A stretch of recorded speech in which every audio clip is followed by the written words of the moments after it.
Chapter 6 Miami Part 2 Part 1 Writing songs was normally a very therapeutic experience for James. He would just sort of rewrite his feelings onto paper until they started to sound good. Sometimes they never did. Other times it would turn into a hit song. While Lionshead was sound checking, James and Remus took to the side of the stage, trying to finish a song that James had started writing. James had his guitar in his lap, the notebook sitting in the middle of him and Remus, while they tried to come up with more lyrics. The issue was, it was a helpless pining song. He had started writing about Regulus, and Remus was not in that mood. He was all angsty and kept glaring at Sirius before turning back around and pretending he didn't exist. James, like a good friend, had yet to say anything about what he knew, although it was really obvious. Sirius and Peter were off talking to Lily mostly, and Remus kept drawing his attention back over to them. He was angsty and clearly not trying to write a song about the silly little crash. Still, Sirius hadn't said anything about subtly asking Remus if something was wrong. James was normally a person that people confide in, so it wouldn't be unheard of. Everything all right, Mooney? He asked.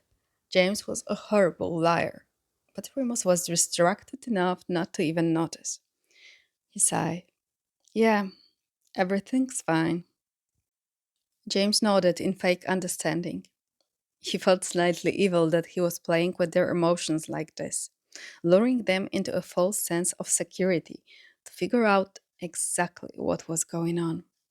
But somebody had to do it. And Pete, bless his heart, was sometimes too oblivious to things of this sort. Okay, you just seem a bit off, James said nonchalantly. He was acting as if he didn't have a big stake in this, like one way or the other, he didn't care. Of course, he cared a lot. He wanted nothing more than for his best friends to be happy. Even better if they were happy together.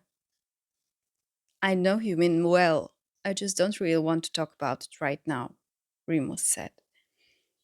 James let him know that it was fine. Plus, it was almost painfully obvious in the lyrics that he had contributed to the song. They had most of the lyrics written and a sort of baseline for how they wanted it to sound. Remus was good at the rhythm and he could help with the drum parts whenever Peter wasn't around. There's so much time for me to speak up, but I keep quiet. I will complicate the most of the mantra. The power is out and I can turn the fan on. So, yeah, what Remus wasn't saying was translating very well into the song. It made James smile, knowing he had been right about both of them being stupid idiots in love. After a while, Sirius walked up to them. Or, more accurately, he walked up to James. He wanted to shake the both of them and force them to simply have a conversation, but Remus would push his feelings away forever, and Sirius would just act like they weren't there for as long as he needed to. Prongs, are your parents coming to Tampa? He asked. Remus was staring at the ground, picking at the hems of his sleeves as if they were more interesting. Sirius seemed to be shifting his weight over and over, expelling what was obviously nervous energy.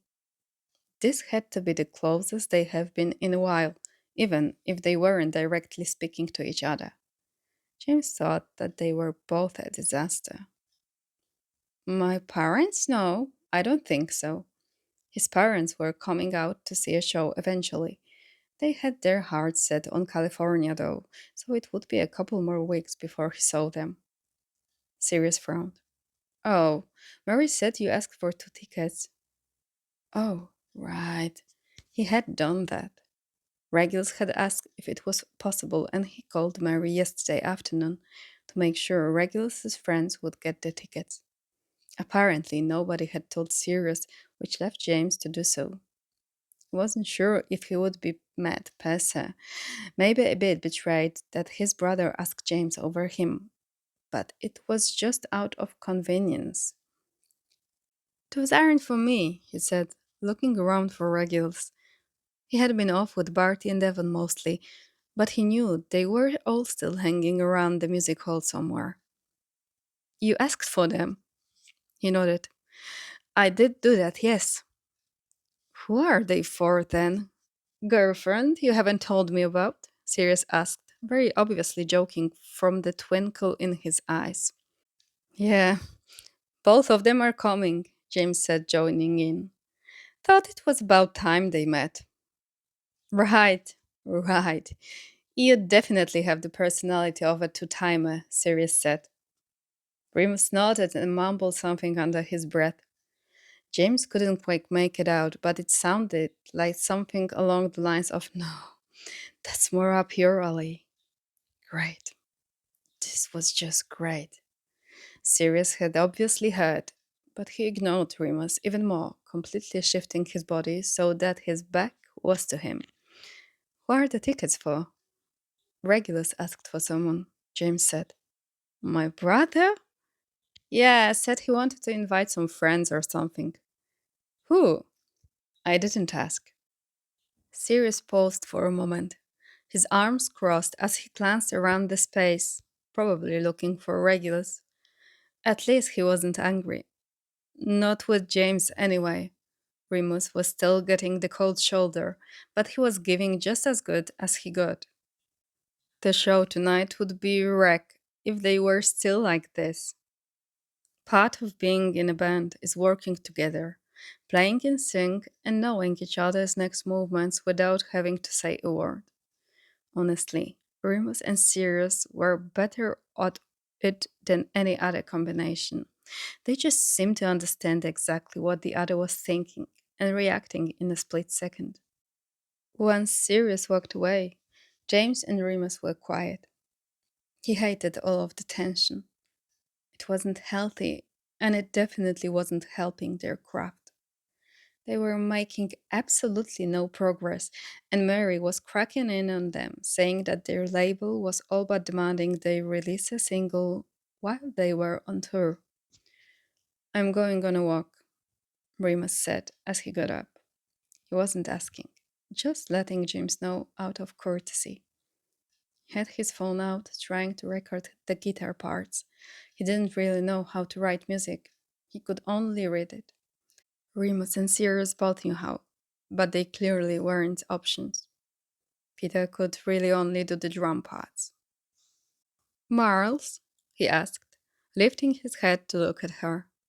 She was in the center of the stage, testing the mic while the rest of her band was tuning instruments. She smiled at him. Potter? Can you write music? He had staff paper in front of him, and there were a couple notes written on it from when Remus was able to tear his eyes away from Sirius long enough to actually pay any attention. She shook her head. Sorry, love. Regulus can if you want to ask him. Regulus and Sirius were walking out from backstage, talking about something that didn't seem too important. Really, he hadn't spoken to Regulus since they got back from swimming.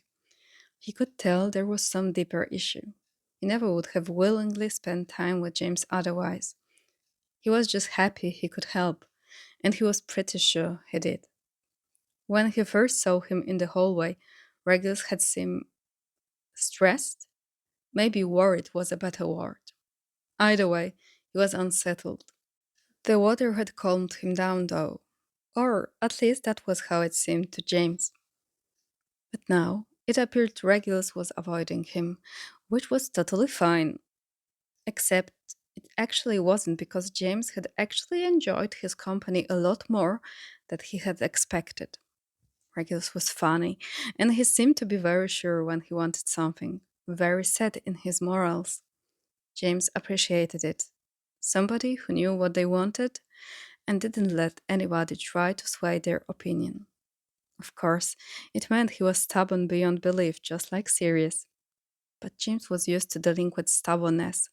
In fact, he found he surrounded himself with very stubborn people, aka Sirius and Remus.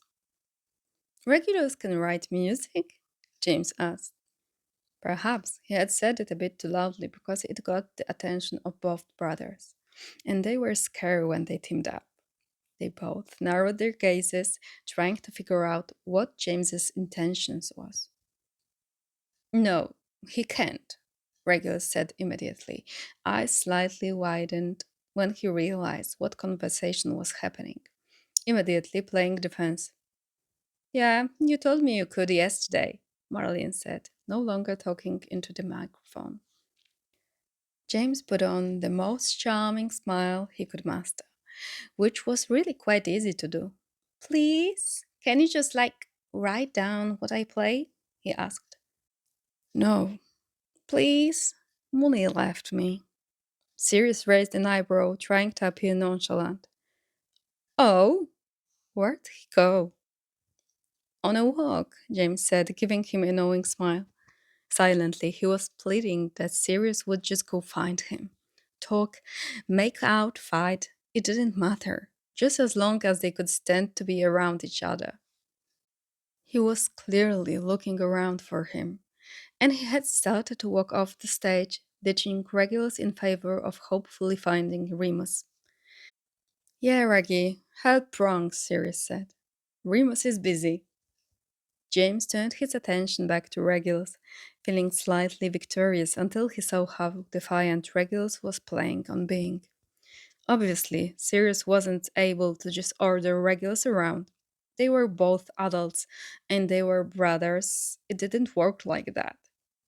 Even if, in this one instance, James wished it did. Please? He asked again. Regulus was fully glaring at him. It made James smile even more. This was going to be the first show of theirs that he would ever see, and he was basically hanging around all day since he, quote, had nothing better to do. I wouldn't ask if I had another choice, but our manager is on our asses right now about finishing this song, which I can't do until it's, what's the word? Transcribed? Regulus came and sat in Remus's spot without a word, although he didn't seem too pleased to be helping. James didn't mind much. This hopefully wouldn't take them very long anyway, and then he could get back to sitting on one of the couches in the back rooms. He read over the sheet music they had so far, and he clearly did not approve. Is Remus on drugs? He asked, turning it over as if the answers would be on the back of the page. James smiled, rubbing the back of his neck a bit shyly. He had forgotten how scary it was to share music with people for the first time, and he was starting to second guess this decision. At this point, the song was probably more personal to Remus, but James still had a big part in writing it.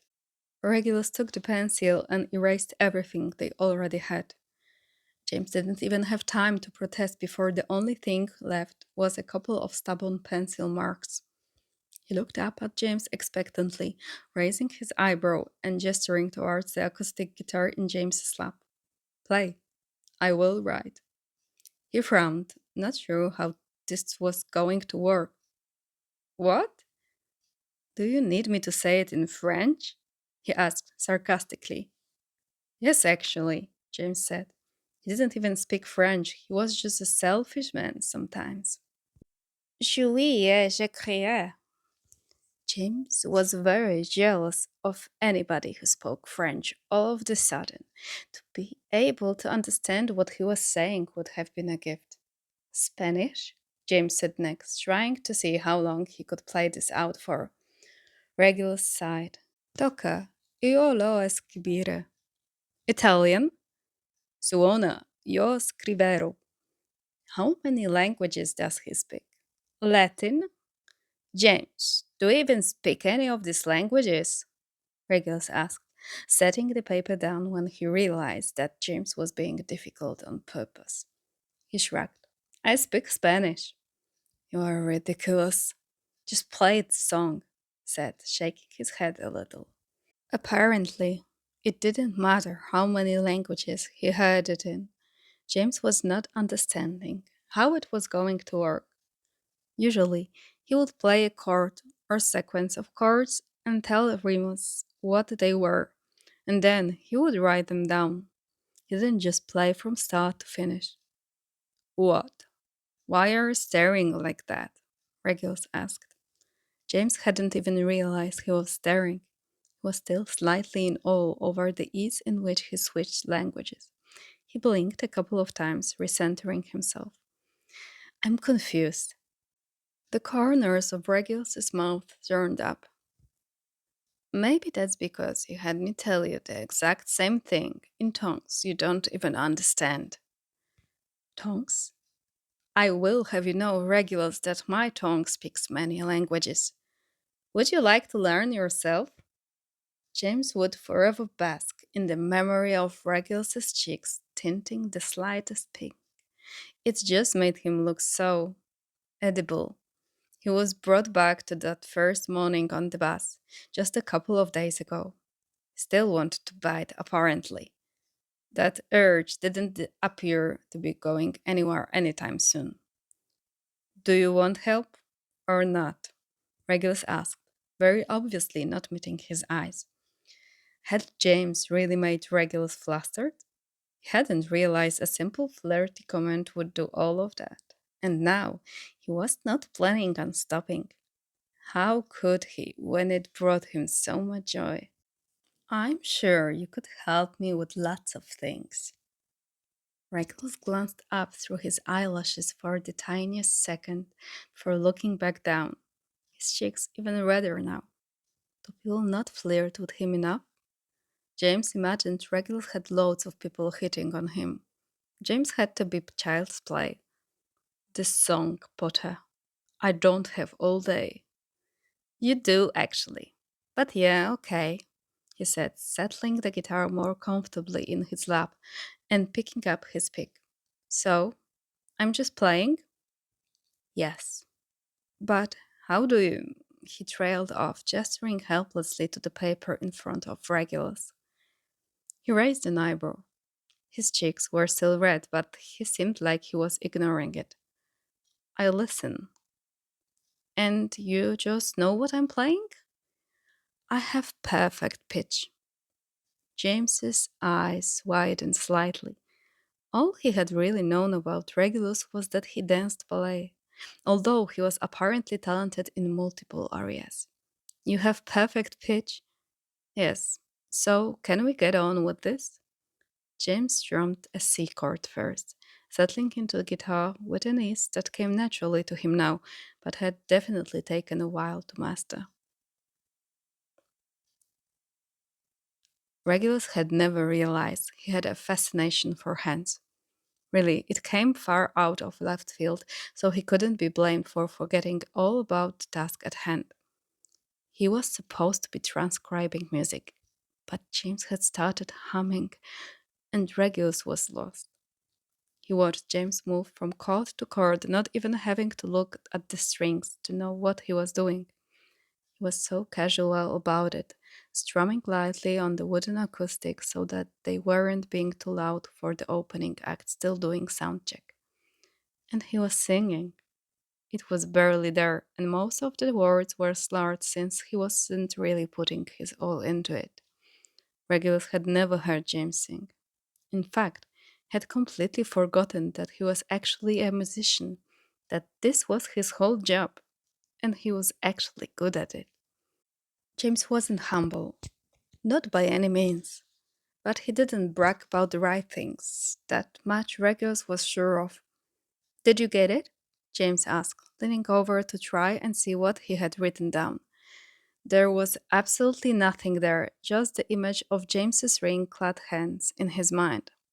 His mind was still zeroed in on the dexterity of them, the ease in which they spread across the fretboard and applied the perfect amount of pressure every single time. And really, hands?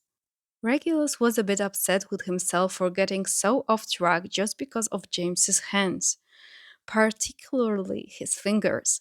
They were long and very practiced in their movements, and Regulus should not be thinking about it as much as he is. Reg? He cleared his throat, hiding the paper from view. The completely empty paper. This was a fucking disaster. Yeah, almost. You might have to play it again. Regulus said, acting like maybe he had just missed a couple of notes rather than every single one. He had not been paying attention to the right things. If he had been, then he would have never needed to hear the song a second time. What, the whole thing? He nodded. Yes, if he wanted to be accurate. This time, Regulus did not watch. He used his ears just as he had been trained to do, and he transcribed the music flawlessly. At least, he could get a hold of himself well enough to actually do his job. Well, okay, it wasn't his job technically, just a favor he was doing for reasons he didn't entirely understand. Since he was actively listening, he actually heard.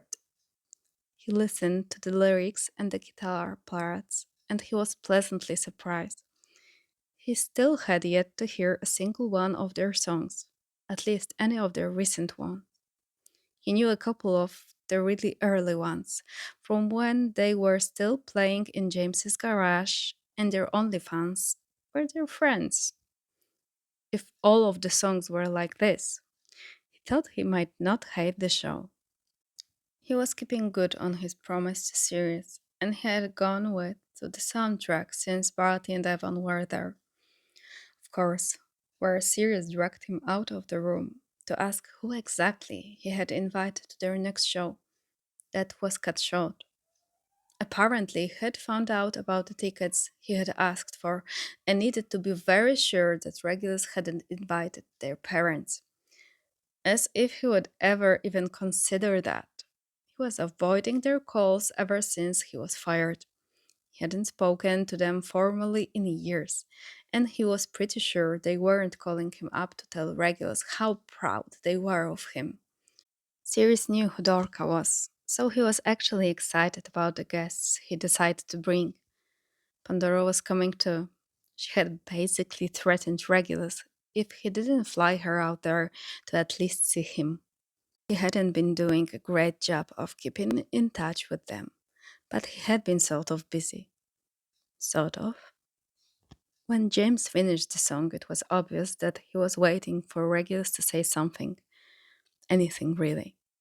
He was nervously fiddling with his guitar pick while Regulus polished up the sheet music a little bit, just erasing accidental lines and things such as that. He realized he was supposed to compliment the song. He wanted to. It was good.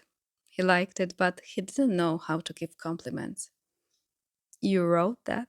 He asked, not knowing where else to start. James nodded, setting the guitar off to the side and spreading his legs out in front of him. Yeah, Remus and me. All right, it's not bad.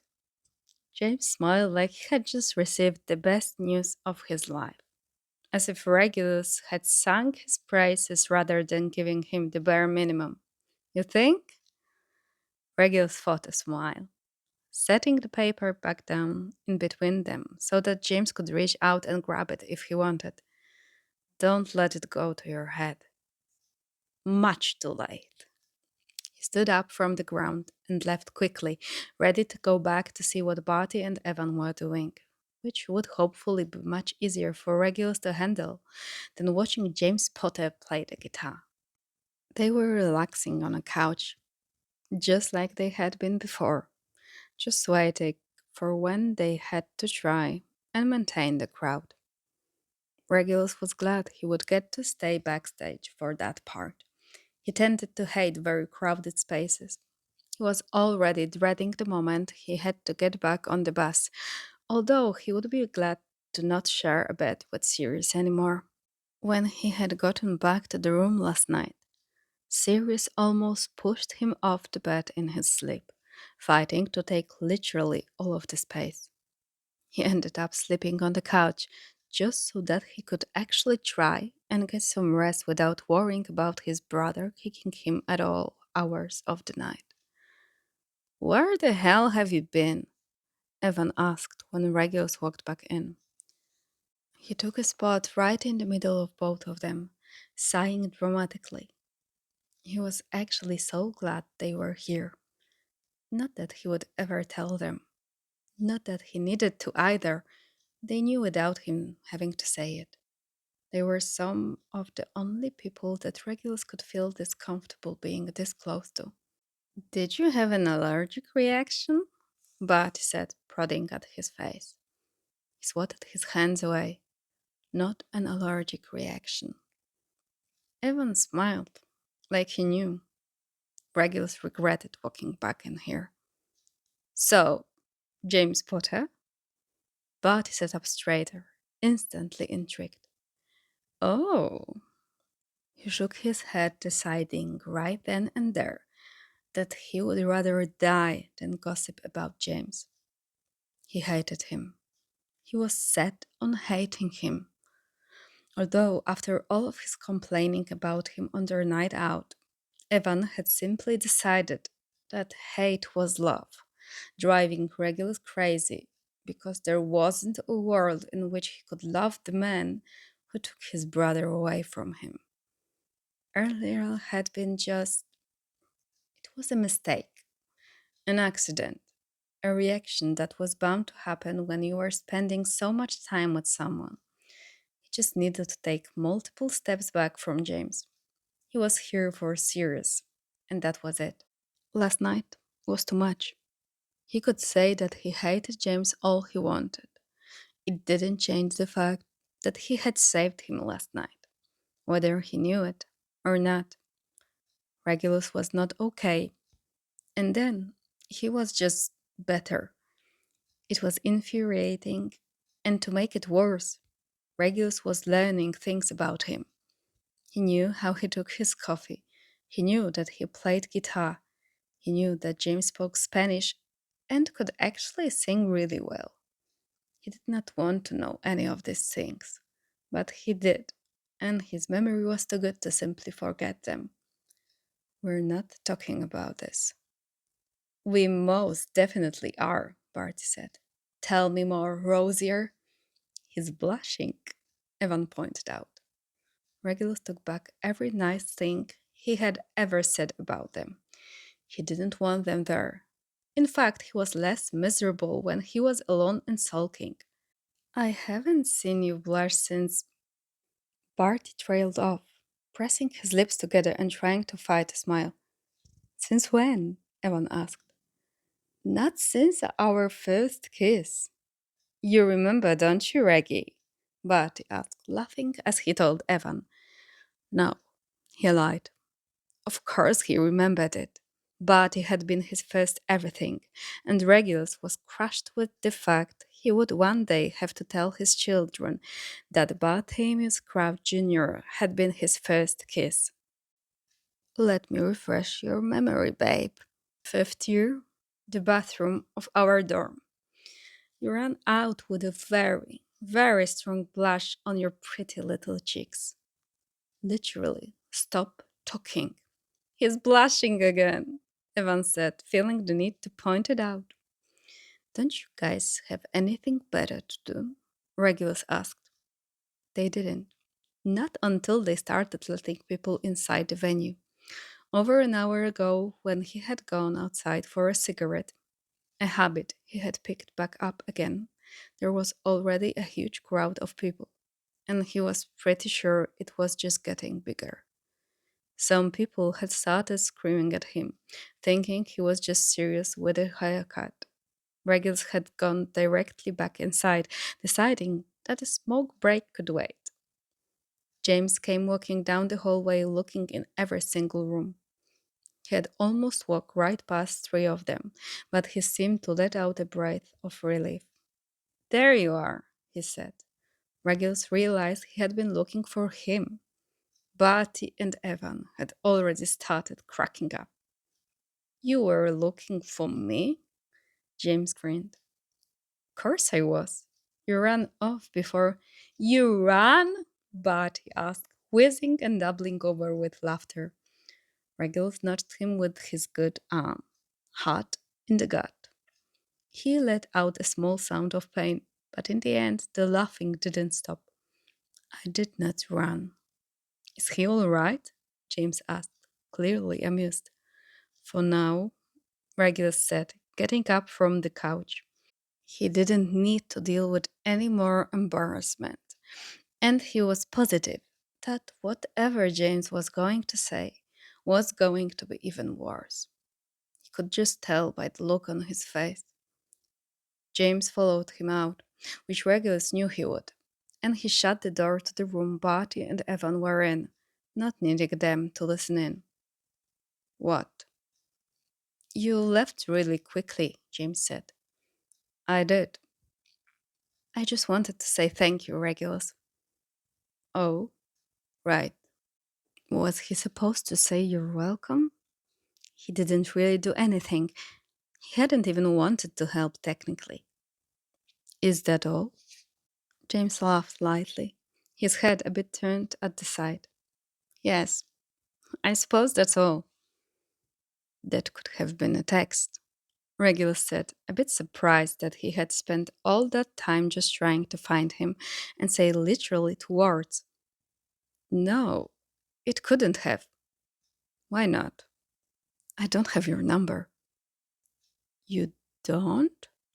For some reason, he just assumed all of them would be able to contact him if necessary, like maybe Sirius had given it to them for emergency. Apparently, that was not the case, but to be fair, he had never really thought about it before. He was practically living with them, so he didn't need to call or text them. James smiled and pulled out his phone. His lock screen was a picture of James with a dog that had brown fur and brown eyes. He was grinning with his cheek pressed against the dog's, their faces taking up most of the screen. Regulus absolutely did not melt at the sight. He didn't. Okay, he might have. Here, James said, his phone now open to the spot where you could create a new contact. Regulus typed in his number, feeling incredibly weird about the whole thing. It had been a long time since he had given his number to someone. Everyone he knew already had it. He also put his name in the line as Regulus, but when he handed James the phone back, he changed. Hey, what did you put? He asked, trying to see, but James was hiding his phone from the view, with a smile on his face. Oh, nothing, James. He locked his phone and put it back in his pocket. Don't worry about it. Famous last words. Chapter 6 Miami Part 2 Part 2 James sent Mary the rough draft of the song. After Regulus had helped him transcribe the music for it, putting it all together had been easy. He recorded it alone. Everyone else was busy and he didn't mind doing the rough cuts of songs. Sometimes he just wanted to put the demo out into the world and let it exist. The song was good. It was cute and simple, not one of their showstoppers, but it had a good energy to it. He tended to be a bit too hard on himself when it came to the music, never thinking anything was good enough, never thinking that he was good enough.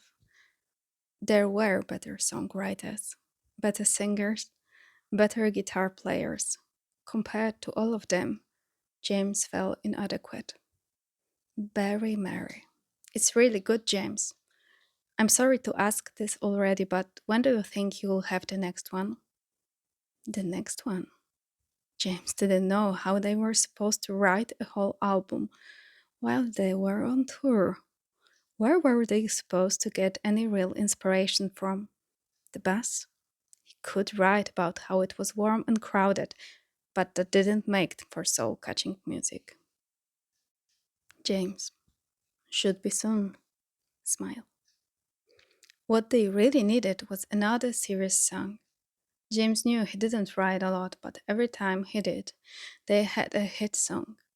Even when they were younger and all of their songs were silly and juvenile, Sirius always had the best way of writing a song that made you feel something. Fans would come up to them, and every time they mentioned their first album, which they called Gotta Get Out, another one of their songs on the album. It was always one of the songs Sirius had wrote. They still performed it actually. The fans had really connected with it, and it was one of those classic ones they just couldn't be rid of, no matter how much they or their music had grown. See a war, I wanna fight it. See a match, I wanna strike it. Every fire I've ignited faded to grey. But now that I'm broken, now that you know it, caught up in the moment, can you see inside? 18-year-old Sirius had a lot of big emotions and feelings, most of which he kept private. That song specifically had been only released because Remus found it by accident and somehow convinced Sirius to let them put it on the album. They needed a song like that. It wouldn't be fair to ask Sirius to just write his deepest feelings, not when he knew they would be about Remus and whatever sort of angst they had going on. He hadn't seen them since earlier, and he could only hope that they had spoken, cleared the air. Very merry. End of the week? That left 4 days for James to write a song, or see if anybody else had one written. Sometimes he could churn a song out in less than 3 hours. Other times, like now, apparently, he was squeezed dry of all inspiration. He didn't want to let Mary down. She was only trying to do her job, and he knew she was being pressured by people at the label. They wanted a new album written, and really to record basically as soon as the tour ended. James. Yeah, no problem. Kisses. Slight problem, but he could find something to write a quick song about. And he could ask Sirius and Remus for help. Peter too. He had been saying how he wanted to work more on songwriting in general. Morally, he did not think he should write any more songs about his crush on the regulars. Sirius would probably murder him if he ever found out, and he was trying to not feel so much for him anyway. He could also write about heartbreak, but James had never really been heartbroken. He had dated people in the past, it's just that most of them weren't very serious. And James loved. It was with his whole heart.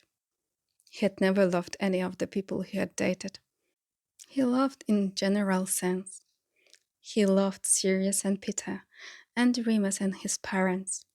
He loved sunrises and sunsets. He loved the sound of cellos. He loved music of all kinds. He loved the smell of clean laundry and fun socks and friendship bracelets. He loved going to the cinema, and he loved when he cleaned off his glasses and the world would come back to life in front of him. He was full of love for everyone and everything, for experiences he hadn't had yet, and for places he had never been. He loved. But James had never been in love. He was content with it for now. He didn't technically need the one great big love of his life, not when his friends surrounded him with more than enough of it. But he craved it. He wanted to be wanted. He wanted to cherish someone and spend the rest of his life with them. He wanted to be so in love that he felt like his heart was folding in on itself. He was waiting for it.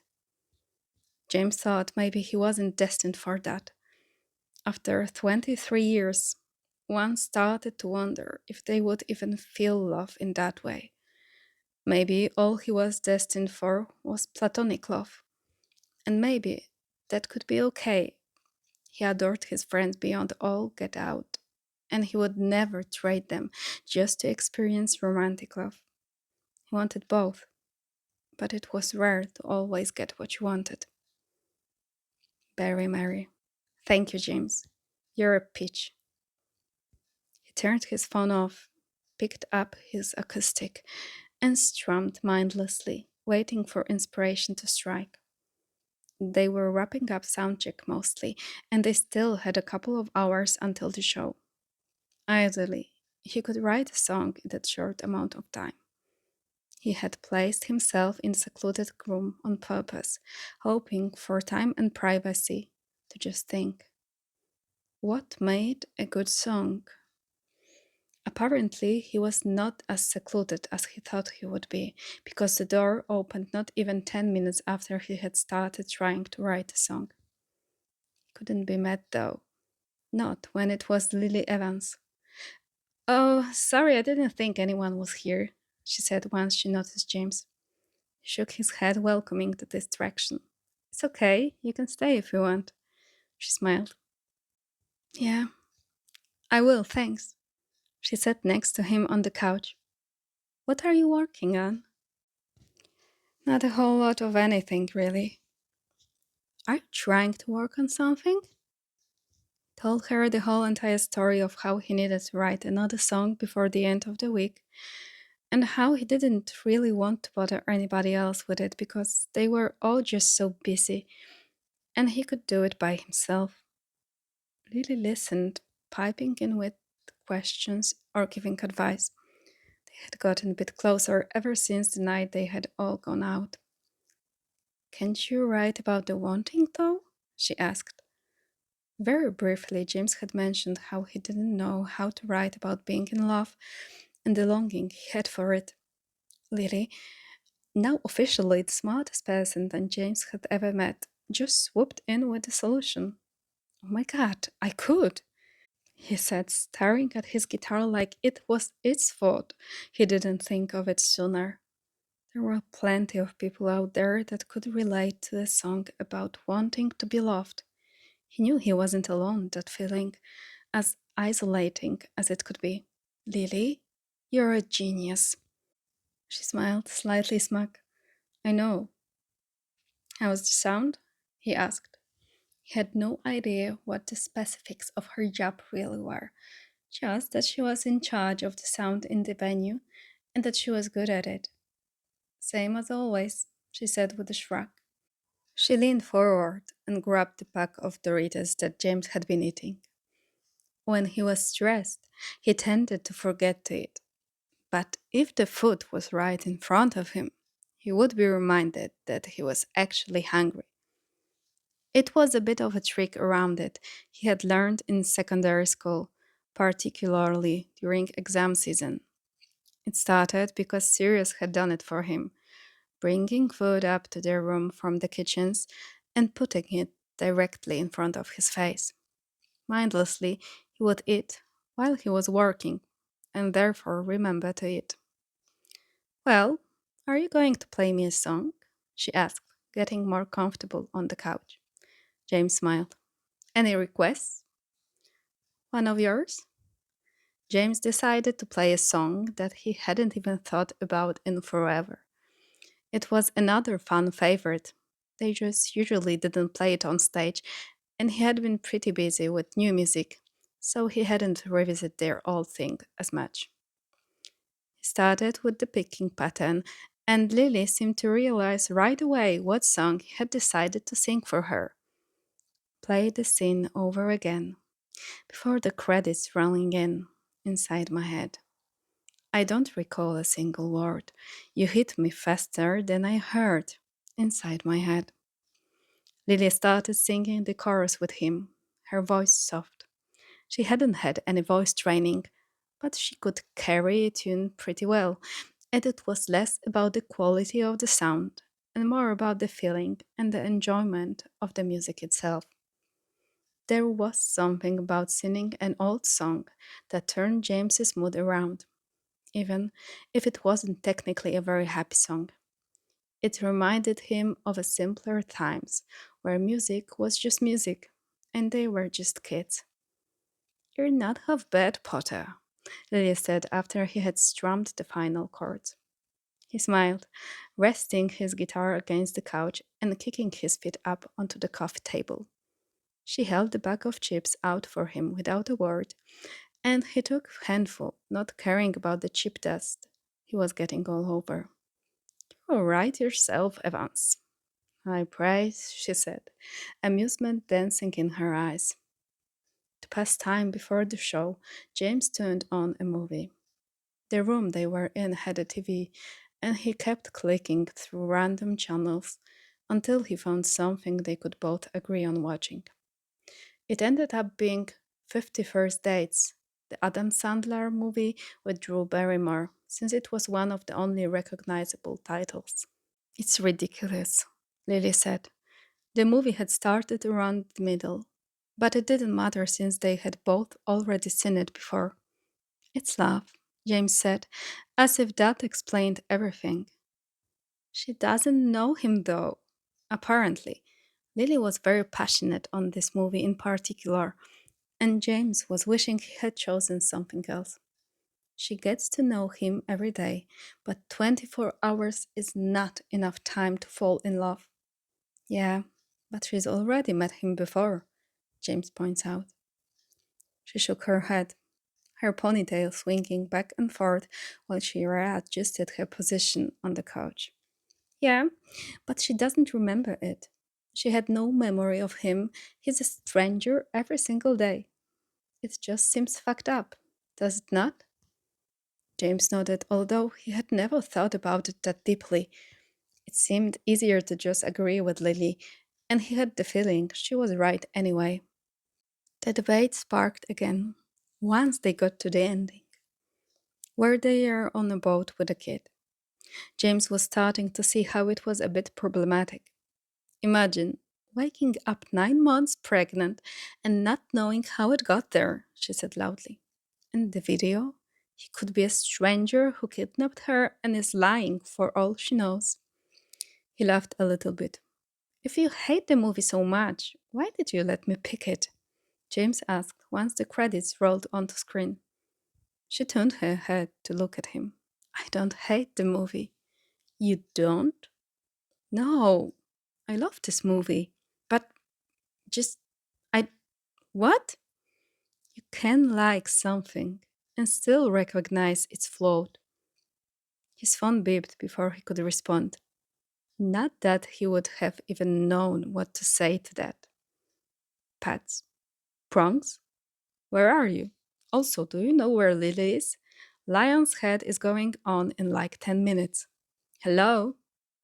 James. Sorry, we're watching a movie. On our way. Pats. A movie. Wink. James. No. Pats. No? Lily's cute. James. Yes. Kiss, kiss. But not for me. Pretty sure she's lesbian too. Pats. Oops. So, a movie. Full stop. James. Now you're getting it. Pats. Well, hurry up. Pete's helping with eyeliner. We're late, he told Lily, grabbing the remote and turning off the TV. He still had to get ready since he had yet to change out of his long clothes. Plus, they were apparently going to be wearing eyeliner. When in Miami, he supposed. Lily checked the time and basically flew out of the room. She had a bit less time to get to where she needed to be, and he felt a bit bad about keeping her there for so long. They had just lost track of time. The allure of Adam Sandler, no doubt. James was very pleased to see that Remus and Sirius were at least in the same room. Peter was doing Remus's eyeliner, keeping his hand very steady when James walked in. Remus appeared calm, letting Pete just draw whatever he wanted onto his face. They like to do face makeup for shows, although they frequently ran out of time and didn't get to do it for the last couple. Finally, Sirius said with a heavy sigh. His eyes were already outlined with a thick line of black, making his blue eyes pop even more than normal. He had glitter on his cheekbones too. No doubt, also the work of their very own Peter Pettigrew. Really, nobody could do makeup like he could, except maybe Marlene. He took in James's outfit and scrunched his face up a little bit. Please tell me that's not what you are wearing. Chic, isn't it? He asked, smoothing his t-shirt down. Sirius shook his head. Lost causes, the lot of you. Hey, Pete said, offended. He was already dressed in black jeans and ripped up t shirt. I can't be the only one in this bed. I can't be the only one in this band who can dress, Sirius said, defending himself. He was pacing around a little bit, either trying to find something to do or pretending to be busy. James rolled his eyes fondly. Sirius was nervous. He hadn't seen him nervous for a show in well, ever, really, save for whenever James's mom was in the crowd. He was always full of unwavering confidence, even when they were playing tiny gigs at local pubs. He didn't let nerves get to him. The first real show, in front of people that had paid to see them, Peter spent almost an hour dry heaving in the bathroom before they went on, and Remus became a bit of a chatterbox, talking nonsense. James had been silent, trying to focus on remembering how to play the guitar and sing at the same time. He had been so worried he was going to mess it up. But serious? He had been so sure that they were going to be fantastic that he was the same as always, if not more confident. But this was the first show Regulus would be at, and that made Sirius into a bundle of nerves. None of Sirius's family members, flesh and blood, had ever come to see a show. Not his mom or his dad, or any of his cousins, and certainly not Regulus, even if he had wanted to be supportive. James raised an eyebrow at him, silently communicating exactly what was going on in his head. Sirius seemed to just then notice that he was pacing and promptly stopped. That's enough. Go get ready, Sirius said, avoiding the topic. James decided to let him, for now at least. His outfit for that night was a tight pink t shirt and looser light denim jeans with a belt that Sirius told him he needed to add, or he would look too boring.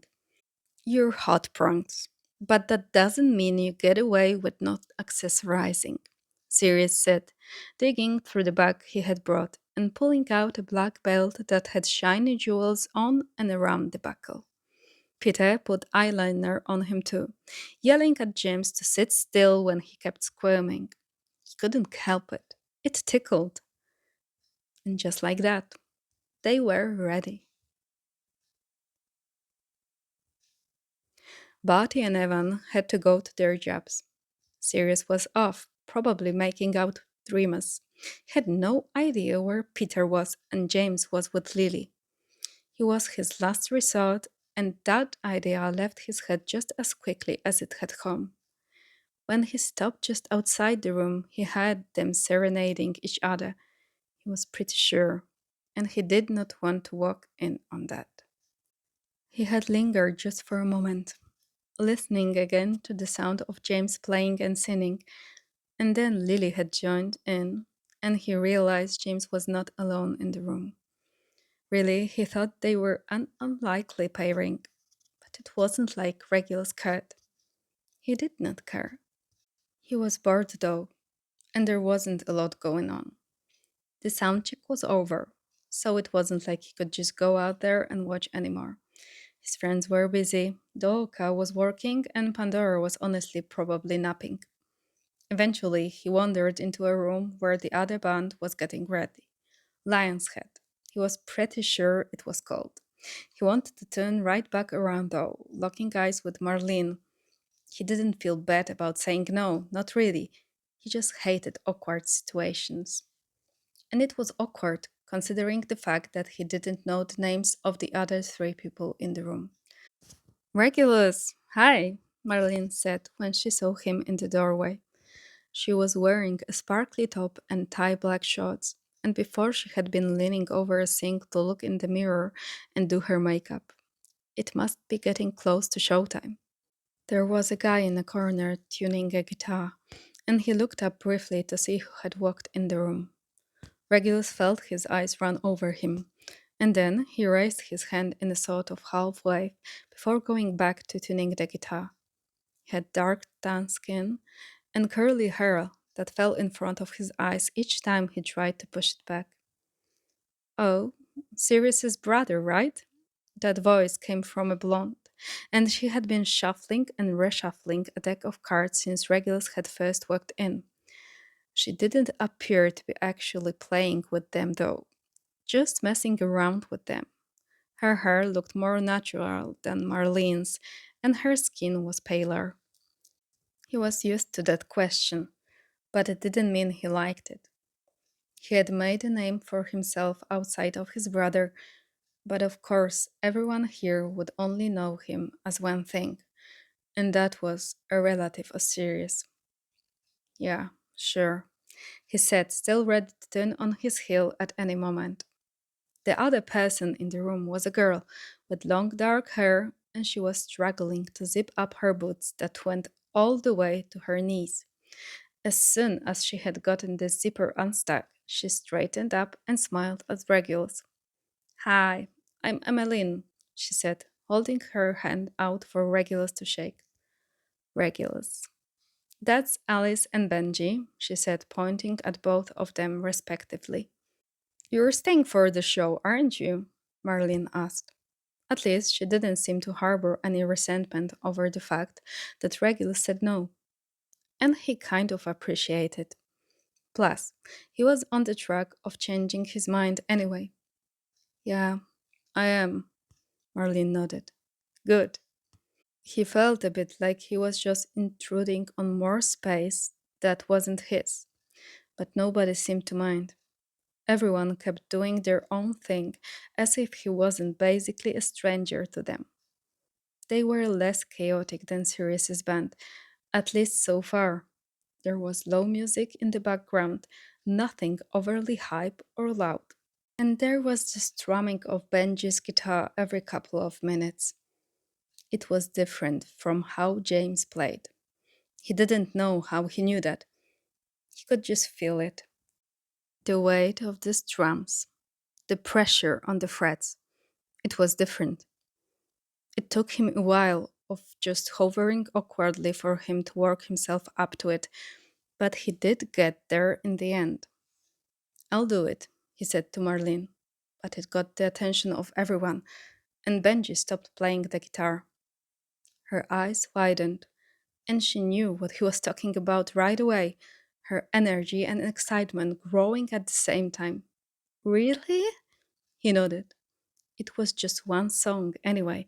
It wouldn't take him very long to write scores for a couple of orchestral instruments, especially not if Marlene already had an idea of what she wanted it to sound like. Marlene walked right up to him and then stopped in her tracks. Can I hug you? He pursed his lips, nodding slightly. She wrapped her arms around him briefly, squeezing him once and not caring at all that he tensed up a bit. It wasn't Marlene's fault that Regulus needed a couple of minutes to deal with being touched. Still, she kept the hug short and ended up practically bouncing around the room, twirling Emmeline around. Puta madre, she said. Marlene turned back to Regulus. Okay, I have like 30 minutes before we have to be on stage. Wanna start now? He shrugged, not having anything better to do. Sure. She grabbed a bunch of papers, a keyboard, and her phone before leading him to the room next door, which was empty. Regulus had never realized just how many empty rooms concert venues seemed to have in the back. Okay, she said, setting the keyboard down on the table, turning it on and testing out her keys, just to make sure they were working. So, I wrote it for piano, but I wanted to build and build, you know? I'm talking violins upon violins, cellos, harps, everything. Next, she pulled out a couple sheets of paper that were slightly crumpled, and she tried to smooth them out before handing them to Regulus. First, he looked at what she had written for piano, hearing the chords in his head before he read the lyrics. It's a breakup song. It's dramatic, and I wrote it when I was just really, really sad, she explained, feeling like she needed to give some forewarning for the lyrics, which he hadn't gotten to yet. From just the chords, he got a sense that the base of the song was simple and that Marlene was looking for something that would elevate it to the next level. He shuffled the papers so that the lyrics were on top, and Marlene started biting her fingernails a bit nervously while he read them. Regulus was pleasantly surprised. Marlene was a fantastic songwriter at the very least. So many feelings struggling to leave my mouth. And it's not that rare for me to let myself down in a big way. But I had enough time, and I found enough reason to accept that it's not the same anymore. I lost the joy in my face. My life was simple before. I should be happy, of course. He didn't know what had happened with her breakup, but from the song he knew right away that it had been a lot to deal with. While Regulus couldn't exactly relate, the song still stopped him, and he knew he made the right decision in helping her write the music score. Regulus turned one of the extra papers over, already scribbling down some ideas. Will you play? He asked, barely glancing up to gesture at the keyboard. He already sort of knew how it was supposed to sound, but it was always easier when he was able to actually hear the chords and envision what different instrument would sound like in comparison to that. Marlene played the song, and Regulus wrote down some more notes. He surprised himself a little bit with how quickly he drew himself into the song. Not being able to play any of the instruments was going to be a bit of a hindrance, and it would make things more difficult. He would have to use his phone to simulate the instruments, and everybody knew that music sounded different when the actual physical instrument was making it. He worked in silence for a while, even after Madeline finished playing the keyboard and was clearly a bit nervous about the song. There was a vulnerability to it, no doubt, but he was too busy to reassure her that it was good. She wrote it. She should already know. Regulus? He looked up from the sheet, trying not to be mad at her for interrupting. It was her song after all. Yeah, I have to be on stage in like 2 minutes. Will you be fine? He was about to just say yes and leave it at that, but he also knew that if he stayed there, then he would lose track of time and miss another one of Sirius's shows, which he promised he wouldn't do. I think I'll keep working this in the wings, he said, piling everything up so it would be easier to carry. She smiled. Fantastic. Then you can see the show. She left before he did, running later than she had thought and still having to get mixed up. He took his time, balancing everything in his hand. He left the keyboard since there would have been no way for him to carry it, and he didn't really need it. Backstage was busy, especially because the opening act was due to go on any minute. Regulus found a spot where he had a clear view of the entire stage, which of course meant everyone on stage could see him, but he didn't think that would be an issue. He was hidden from the crowd, although he could hear them scream as soon as the lights went out. If this was just the opening act, Regulus couldn't begin to imagine what it would be like when Sirius's band went on stage. He worked a little bit, but he was mostly distracted by the stage. Marlene had a great voice, one that was pretty well suited for more pop punk type songs, so he would be interested to hear what it sounded like when she was singing a slower and more emotional ballad. I spent a long time putting up with people, putting on my best face. It's only normal when you stop things in the wrong way. It's only 4 o'clock and still, it's been a long day. I just wanna hit the hay. People knocking on my like every day. I'm tired of taking stress.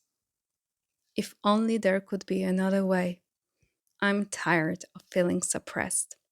And when they want me the most, I'm tired of acting like I care, but I do. And I can't wait to hit the bed. But tomorrow makes me scared. Regulus had always loved poetry, And that translated to lyrics as well. He didn't know the exact cadence in which she was going to sing it, but he could imagine with the scores she had given him for the piano. Hey, Regulus looked up at the voice, slightly surprised to see his brother standing there. He was clearly ready for the show, and he was wearing dark makeup around his eyes. He hadn't been able to connect the idea of the brother he knew and the rock star he didn't know until that moment. Sirius looked like rock and roll, and Regulus finally understood. Hi, what's that? He asked, having to raise his voice so that Regulus could hear him over the band. Scores for Marlene's song, he said like it wasn't a big deal. Sirius didn't buy it for a moment, and his eyes sort of widened in surprise. He was probably the only person who really understood Regulus's connection to music. It was important to both of them in different ways. Sirius used it to connect. Regulus used it to remember to feel. You're writing again, he shrugged. Just this. I think that's great. Regulus probably would have continued the conversation had he been able to speak. But with the appearance of James Potter, the ability was gone. He was wearing a tight pink t shirt, making his arms look bigger than they probably were, and the outline of his abs was visible. His jeans were loose and light blue, but they fit perfectly around his waist from the belt. His stomach was barely visible, maybe an inch between his bottom hem of the shirt to the top of the jeans, but Regulus could not take his eye away from it. Not until he remembered that Sirius was right there. He looked back up, which was just as much of a mistake. James was wearing makeup. He had a thinner circle of eyeliner on and glitter dusting his cheekbones. Excited for the show? James asked him, completely oblivious to the very impure thoughts in Regulus's head. He nodded, deciding that focusing on Sirius was easier, since he would never think about him like that. Not in a million years. Incestual habits were thankfully not passed down to their generation. Aren't they great? James asked, flicking his gaze to a stage for a moment where Marlene was singing I Kissed a Girl. Yeah, they are. He's writing a song for them, Sirius said. Regulus glared. No, I'm not. You are? James asked, eyes lighting up a little. I'm helping with an orchestral score, he said. He's writing it, actually. Serious? Shut up. No, you're the worst. Sirius smiled. Well, had to make sure you were actually gonna be watching.